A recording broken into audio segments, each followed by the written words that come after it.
Hello hello, ಇದೇನ್ ಮನೆ ಅನ್ಕೊಂಡಿದ್ದೀರಾ ಇಲ್ಲ ಏನ್ ಅನ್ಕೊಂಡಿದ್ದೀರಾ? ಮನೆ ಅಂತಾನೆ ಅನ್ಕೊಂಡಿದ್ದೀವಿ. ಯಾಕೆ ಸರ್, ಏನಾಯ್ತು?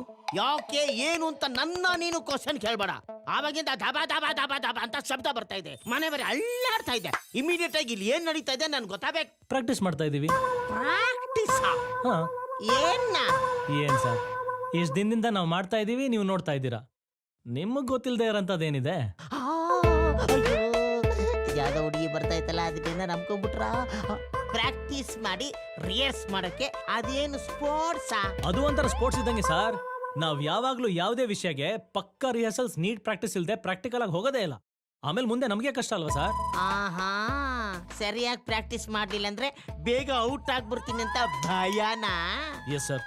ಅದಕ್ಕೆ ಚಾನ್ಸ್ ಸಿಕ್ಕಾಗೆಲ್ಲ ಟೈಮ್ ವೇಸ್ಟ್ ಮಾಡ್ಕೊಳ್ದೆ ಎಲ್ರು ಬೆವ್ರು ಕಿತ್ತು ಸುಸ್ತಾಗೋವರೆಗೂ ಪ್ರಾಕ್ಟೀಸ್ ಮಾಡ್ತೀವಿ ಸರ್. ಸರ್, ಪ್ರಾಕ್ಟೀಸ್ ಮಾಡಬೇಕು, ಲೇಟ್ ಆಗ್ತಾ ಇದೆ. ಬಾಯ್, ಬೇಜಾರು ಮಾಡ್ಕೊಬೇಡಿ. ಇಷ್ಟು ಓಪನ್ ಆಗಿ ಮಾನ ಮರ್ಯಾದೆ ಇಲ್ದೆ ಎಲ್ಲ ನನ್ನ ಹತ್ರ ಹೇಳ್ಕೊಂತಾವನೆ ಅಂದ್ರೆ ಇಲ್ಲಿ ಏನೋ ಕಾಸಾಮಾಸ ನಡೀತಾ ಇದೆ. ಹೆಂಗಾರು ಮಾಡಿ ಅಡ್ಕೈಸ್ಕೊಂಡು ಅಡ್ಡಿಂಗ್ಡಂಗ್ ಮಾಡ್ಬಿಡ್ಬೇಕು. Hello,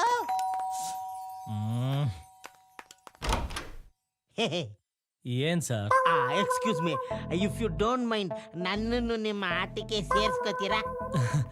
I like you spirit, but ಅದಕ್ಕೆ ಅಂತ ಒಂದು ಏಜ್ ಅಂತ ಇರುತ್ತೆ. ಅದಕ್ಕೆ ಸಿಕ್ಕಾಪಡೆ ಎನರ್ಜಿ ಬೇಕು. ಅದು ಈ ವಯಸ್ಸಲ್ಲಿ ನಿಮ್ ಕೈಯಲ್ಲಿ. Hello, I am also energetical young person. ಇನ್ನು ಮದುವೆ ಆಗದೆ ಇರೋ ಬ್ಯಾಚುಲರ್. ಬೆಳಿಗ್ಗೆ ಸಾಯಂಕಾಲ ಯೋಗ ಮಾಡಿ ಮೈನ ಫಿಟ್ ಆಗಿ ಇಟ್ಕೊಂಡಿದ್ದೀನಿ. Please please please. ಸರ್, ಅದಕ್ಕೆಲ್ಲ ಜಿಮ್ ಯೋಗ ಮಾಡಿದ್ರೆ ಯೂಸ್ ಇಲ್ಲ ಸರ್. ಬೇಸಿಕ್ ಕಲಿಯಕ್ಕೆ ಸ್ಕೂಲಿಗೆ ಹೋಗ್ಬೇಕು. ಸ್ಕೂಲಾ? ಎಕ್ಸು ಭೋಗ ಮಾಡಕ್ಕೆ ಸ್ಕೂಲ್ಗೆ ಬೇರೆ ಹೋಗ್ಬೇಕು ಅಂತಾರಲ್ಲಪ್ಪ. ಹೆಂಗಾರ ಮಾಡಿ ಅಡ್ಜಸ್ಟ್ ಮಾಡ್ಕೊಳ್ಳಿ ಪ್ಲೀಸ್. ಅದು ಎಷ್ಟು ಖರ್ಚಾಗುತ್ತೋ ಪರವಾಗಿಲ್ಲ, ಅರ್ಧ ಭಾಗ ನಂದು 100 ರೂಪೀಸ್ ಟಿಪ್ಸ್ ಕೊಟ್ಬಿಡ್ತೀನಿ. ಏನಂತ ಅವನಿಗೆ ಅವಾಗ್ಲಿಂದ ತಲೆ ತಿಂತಾ ಇದ್ದಾನೆ? ಅದು ನಾನು ಬಂದ್ ನಿಮ್ ಗ್ಯಾಂಗಿಗೆ ಜಾಯ್ನ್ ಆಗ್ತೀನಿ ಅಂತ ಅವ್ರೆ. ಇಲ್ಲಿ ನಮ್ ಲೈಫ್ ಅಡ್ಜಸ್ಟ್ಮೆಂಟ್ ಅಲ್ಲಿ ನಡೀತಾ ಇದೆ. ಇನ್ನು ಅವ್ನು ಬಂದ್ರೆ ನಮ್ ತಲೆ ಮೇಲೆ ಕುತ್ಕೋಬೇಕಷ್ಟೇ. ಕಳ್ಸಿ ಆಚಾಗ್ಲೇ. ಹೆಂಗಾರ ಮಾಡಿ ಒಂಚೂರು ಅಡ್ಜಸ್ಟ್ ಮಾಡ್ಕೊಳ್ಳಿ ಪ್ಲೀಸ್. ಸರ್, ಆಗಲ್ಲ ಸರ್, ಆಗಲ್ಲ. ನಿಮ್ದು ಆದ್ಮೇಲೆ ಸರ್, ಇಲ್ಲ ಸರ್, ಆಗಲ್ಲ. ಅಯ್ಯೋ, ನನ್ನ ಮಕ್ಳು ಬಿಟ್ಕೊಡಲ್ಲ ಅಂತವ್ರಲ್ಲಪ್ಪ. ಹೆಂಗಾದ್ರೂ ಮಾಡಿ ಈ ಗ್ಯಾಂಗಿಗೆ ಜಾಯಿನ್ ಆಗ್ಲೇಬೇಕು. ಏಯ್, ಯಾರೋ ಅದು ಅಷ್ಟೊಂದು ತಲೆ ತಿಂತಾ ಇದಾರೆ? ಅವನ್ ಕಣೋ, ನಮ್ಮ ಅಪಾರ್ಟ್ಮೆಂಟ್ ಸೆಕ್ರೆಟರಿ. ಜಾಮೆಟ್ರಿ ಬಾಕ್ಸ್ ಇಟ್ಕೊಂಡು ಸ್ಕೂಲ್ಗೆ ಹೋಗೋ ಕೇಳಲ್ಲ ಅವ್ನ್ಗಳು. ಪ್ರಾಕ್ಟೀಸ್ ಮಾಡಕ್ ಬಿಡಲ್ವಾ? ಅಲ್ವಾ? ಸರಿ, ಯಾವ ಕಾರಣ ಇದು? ಸ್ವಲ್ಪ ಓವರ್ ಆಯ್ತು ಕಣೋ ಇವಂದು. ನೀನಿರು, ಇವತ್ತು ಅವ್ನ ಗ್ರಹಚಾರ ನಾನ್ ಬಿಡಿಸ್ತೀನಿ. ಕೂದಲು ಬೇರೆ ಬಿಟ್ಕೊಂಡು ಹೋಗ್ತಾವಳೆ. ದೆವ್ವಾಗಿವ ಅನ್ಕೊಂಡು ನೆಗದ್ ಬಿದ್ದೋಗ್ತಾನೋ ಬಿಡ.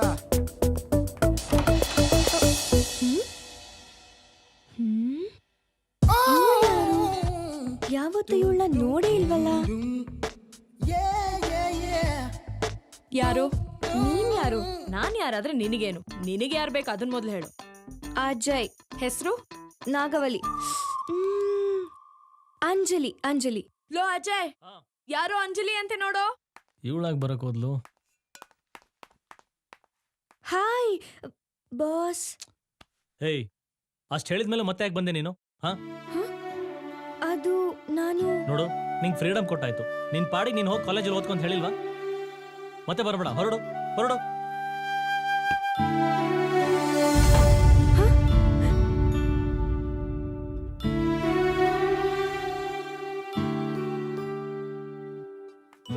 ಯಾಕೆ ಹೀಗ್ ಮಾತಾಡ್ತಾ ಇದ್ದಾರೆ?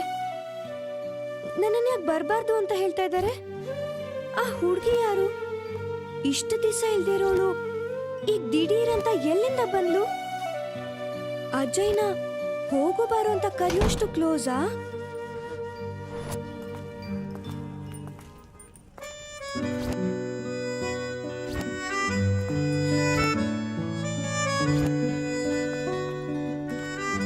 ಯಾಕಂಜು, ಈ ನಡುವೆ ಒಂಥರ ಇದೆಯಾ? ಏನಾಯ್ತೆ? ಮತ್ತೆ ಏನಾದ್ರೂ ಸ್ಲಮ್ಮನ್ ಜಬನ್ ಕಾಟ ಕೊಟ್ನಾ? ಇಲ್ಲ ಕಣೆ, ಹಾಗೇನೂ ಇಲ್ಲ. ಮತ್ತ್ಯಾಕೆ ಒಂಥರ ಇದೆಯಾ? ಅಂಜು, ಅಂಜು, ಏನಾಯ್ತಂಜು? ಯಾಕೆ ಅಳ್ತಾ ಇದೀಯಾ? ಏನಾಯ್ತು?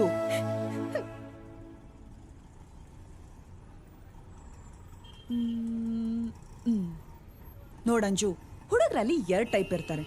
ಒಂದು, ಲವ್ ಆಗಿದ ತಕ್ಷಣ ಹಿಂದೋ ಮುಂದೋ ಯೋಚನೆ ಮಾಡದೆ ಪ್ರಪೋಸ್ ಮಾಡ್ಬಿಡ್ತಾರೆ. ಇನ್ನೊಂದು ಟೈಪ್ ಹುಡುಗರು ಲವ್ ಆದ್ರೂ ಅದನ್ನ ಹೇಳ್ಕೊಳ್ದೆ ಹುಡುಗಿಯರೇ ಪ್ರಪೋಸ್ ಮಾಡ್ಲಿ ಅಂತ ವೆಯ್ಟ್ ಮಾಡ್ತಿರ್ತಾರೆ. ಅಂದ್ರೆ ಇಂಡೈರೆಕ್ಟ್ ಆಗಿ ಪ್ರಪೋಸ್ ಮಾಡ್ತಿರ್ತಾರೆ, ಲೈಕ್ ನೀನ್ ಅಜಯ್ ತರ. ಹೌದೇನೆ? ಹಾಗಾದ್ರೆ ಅವನು ನನ್ನ ಲವ್ ಮಾಡ್ತಾನಲ್ವಾ? ಮತ್ತೆ ಯಾಕ್ ಬಂದೆ? ಇನ್ಮೇಲೆ ಹೀಗೆಲ್ಲ ಬರ್ಬೇಡ ಅಂತ ಏನೇನೋ ಹೇಳ್ಬಿಟ್ಟ. ಏಯ್, ಎಲ್ಲಾ ಹುಡುಗರು ತಮ್ಮ ಫ್ರೆಂಡ್ಸ್ ಜೊತೆಲಿ ಇರ್ಬೇಕಾದ್ರೆ ಎಲ್ಲಿ ತಮ್ಮ ಲವ್ ವಿಷಯ ಲೀಕ್ ಆಗುತ್ತೋ ಅಂತ ಹಾಗೆ ಮಾಡೋದು. ನೀನ್ ಇದಕ್ಕೆಲ್ಲ ತಲೆ ಕೆಡ್ಸ್ಕೋಬೇಡ. ಮೊದ್ಲು ನಿನ್ ಲವ್ ವಿಷಯನ ಅವನ ಹತ್ರ ಹೇಳ್ಬಿಡು. ಅಯ್ಯೋ, ನಾನಾ? ನಾನಾ? ನೀನ್ ಯಾಕೆ ಹೀಗೆ ಎದುರ್ಕೋತೀಯಾ? ನೀನ್ ಪ್ರಪೋಸ್ ಮಾಡ್ಲಿ ಅಂತ ಅವ್ನ್ ಪ್ರಪೋಸ್ ಮಾಡ್ಲಿ ಅಂತ ನೀನು. ನೀವಿಬ್ರು ಹೀಗೆ ಕೂತಿದ್ರೆ ಸಚಿನ್ ತರ ಧೋನಿನು ರಿಟೈರ್ಡ್ ಆಗ್ಬಿಡ್ತಾನೆ. ನಡಿ ಬೇಗ ಹೇಳುವಂತ ನಿನ್ ಲವ್ ಮ್ಯಾಟ್ರನ್ನ.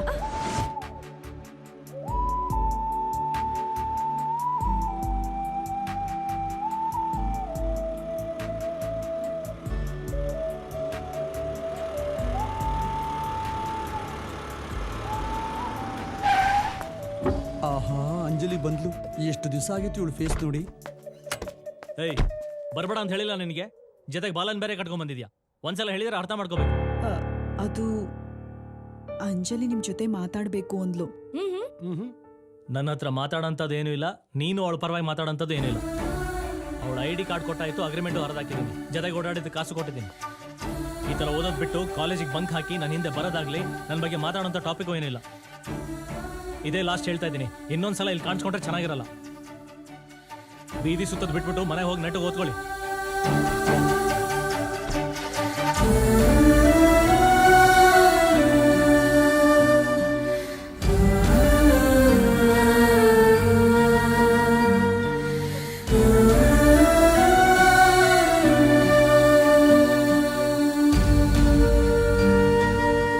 ಸಮಾಧಾನ ಮಾಡ್ಕೊ. ಏ ಅಜಯ್, ಯಾಕೋ ಪಾಪ ಅವಳು ನಂಗೆ ಬೈದೆ ನೀನು? ಏನೋ ಪರಿಚಯ ಅಂತ ಮಾತಾಡ್ಸಕ್ ಬಂದಿರ್ಬೋದಪ್ಪ. ಅದೇ ಹಾ, ಪಾಪ ತುಂಬಾ ಹರ್ಟ್ ಆಗ್ಬಿಟ್ಲು ಅನ್ಸುತ್ತೆ. ಹರ್ಟ್ ಆಗ್ಲಿ ಬಿಡೋ, ಅಟ್ಲೀಸ್ಟ್ ಅದರಿಂದ ಆದ್ರೂ ನನ್ನ ಹಿಂದೆ ಬರೋದ್ ಬಿಡ್ತಾಳೆ. ಯಾಕೆ ಅವಳಿಗೆ ಯಾಕೆ ಹರ್ಟ್ ಆಗ್ಬೇಕು? ನೋಡು, ನಾನ್ ಡಿಸ್ಟರ್ಬ್ ಆದಂಗೆ ಅವಳು ಡಿಸ್ಟರ್ಬ್ ಆದ್ರೆ ಅದನ್ನೇ ಲವ್ ಅಂತ ತಿಳ್ಕೊಂಡ್ಬಿಡ್ತಾಳೆ. ಹಾಗಾಗಬಾರ್ದಂತಾನೆ. ಅಜಯ್, ಡಿಸ್ಟರ್ಬ್ ಆಗಿರೋದು ಅವಳಲ್ಲ, ನಿನ್ ಮನ್ಸು. ಓಹೋ, ಅದಕ್ಕೆ ನಾ ಸಾಹೇಬ್ರು ಹಿಂಗಾಡ್ತಾ ಇರೋದು. ಸರಿನಪ್ಪ, ಇವಾಗ ಅವಳು ನಿನ್ನ ಹತ್ರಕ್ ಬಂದು ಐ ಲವ್ ಯು ಅಂತಂದು ಅಂತ ಇಟ್ಕೋ.